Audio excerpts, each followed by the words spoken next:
information to work with here. I'm just going to ask for Liz to come up here for a moment, and we are going to be having lunch in just a moment. Liz has a few words to share, and then I'll tell you a little bit more what's happening during the lunch hour and how we can brainstorm and do a few things, okay? So come on up here, Liz.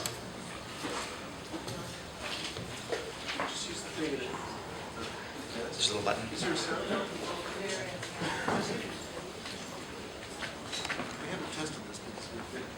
So everyone should be learning something today. Lots of good information.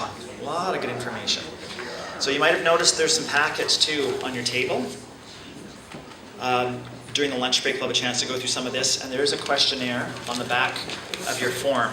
This form here on the back, there's some questions. So we're going to work as groups a little bit later on each table to sort of come up with some troubleshooting, some ideas, and creative things that we can put together and discuss. And we'll have someone from each table come up afterwards and see what your group came up with. So just a little insight here before lunchtime. It's amazing when you get a few minds together what can happen, huh? There's a great mind. Please put your hands together for Liz.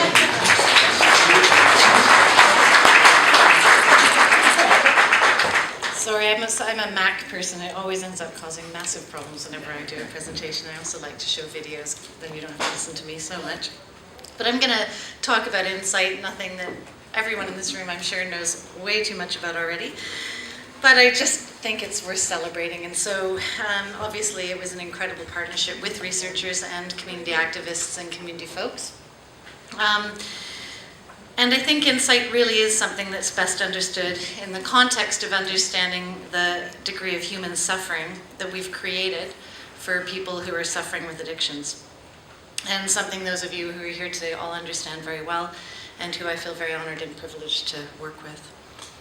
The PHS came into the downtown east side in 1991, and it was in the context of providing housing to people in the community that we began to experience tremendous frustration and sadness over the overwhelming pain in our community. Insight is only just one tiny part of what is a web of housing and supports that are needed to raise up people's lives. Lives that we currently sentence to suffer indignities that we don't even wish on animals.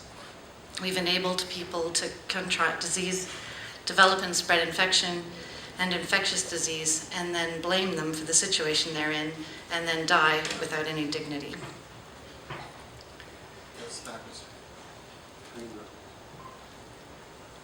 So when we first began housing people in the old rundown Portland Hotel back in 1991, none of this was particularly obvious to me. However, the people that we met and started to provide housing to were those most in need of finding some stability in their lives. They had absolutely no other housing options, and they were being pushed farther and farther away from mainstream society.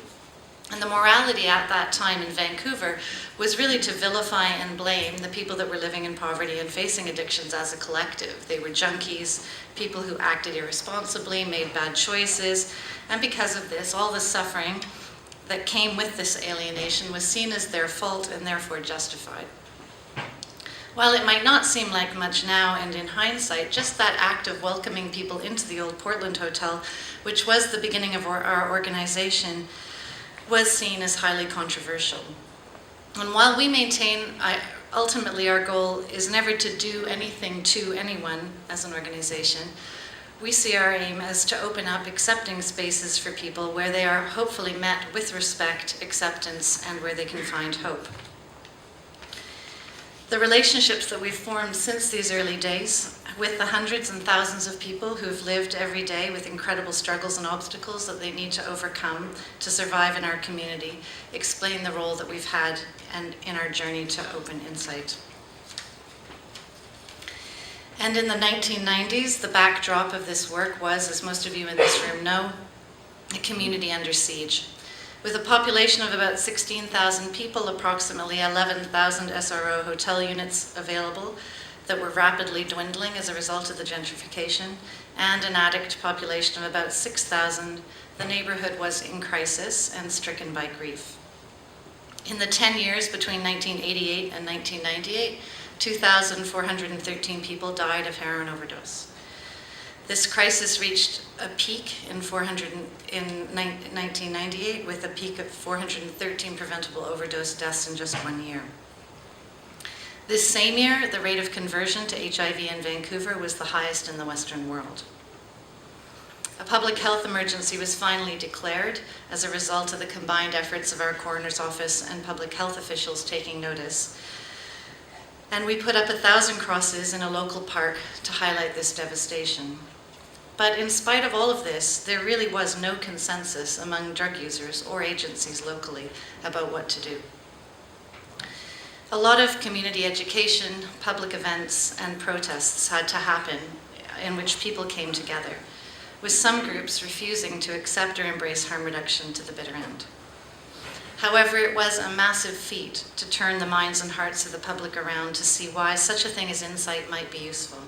And it took place through hundreds of conversations, presentations, protests, media events, and the drug users organizing themselves in our community.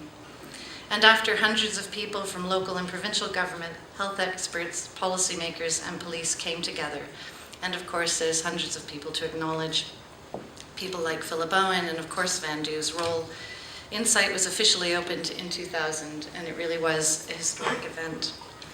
I'm now going to embarrass Darwin Fisher by showing a very short clip of what happens at Insight.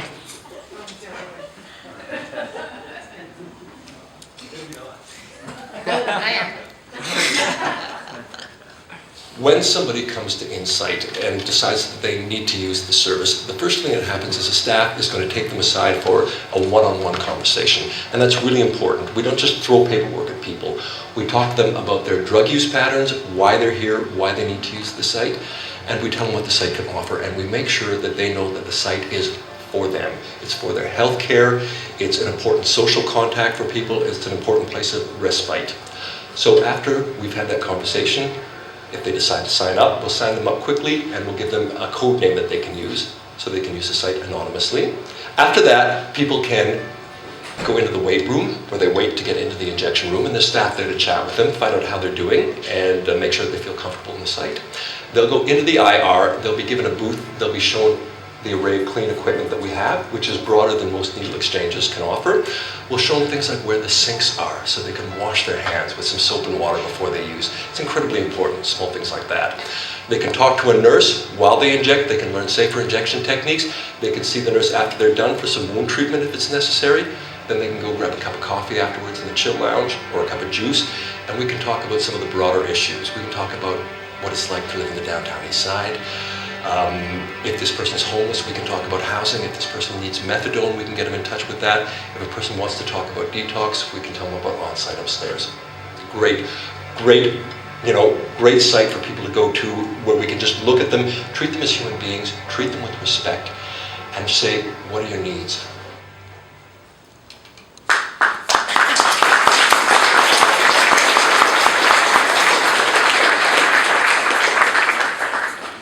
In spite of the fact, however, that the federal government of Canada funded over $1.5 million of research to study the impact of Insight, they were and remain today ideologically opposed to it, and because our drug laws in Canada cover, obviously, the Controlled Drugs and Substances Act, we've had to have an exemption from those laws in order to operate Insight. And as you all know, it's been a very long fight and a battle to try and keep Insight open. The PHS, as a result of what we knew was coming down after our second extension, the Liberal government was beaten out by the Conservatives in 2006, and in spite of all the studies, they took it upon themselves to question the evidence and continually insist there wasn't enough research. And then they gave us an 18-month extension, and during that 18 months they said lots of negative things about us, leading us to the assumption that they had absolutely no intention of keeping Insight open. So at the very end of that 18-month period, when we really didn't know what was going to happen, the PHS, along with two drug users, Dean Wilson and Shelley Tomick, took the federal government to court.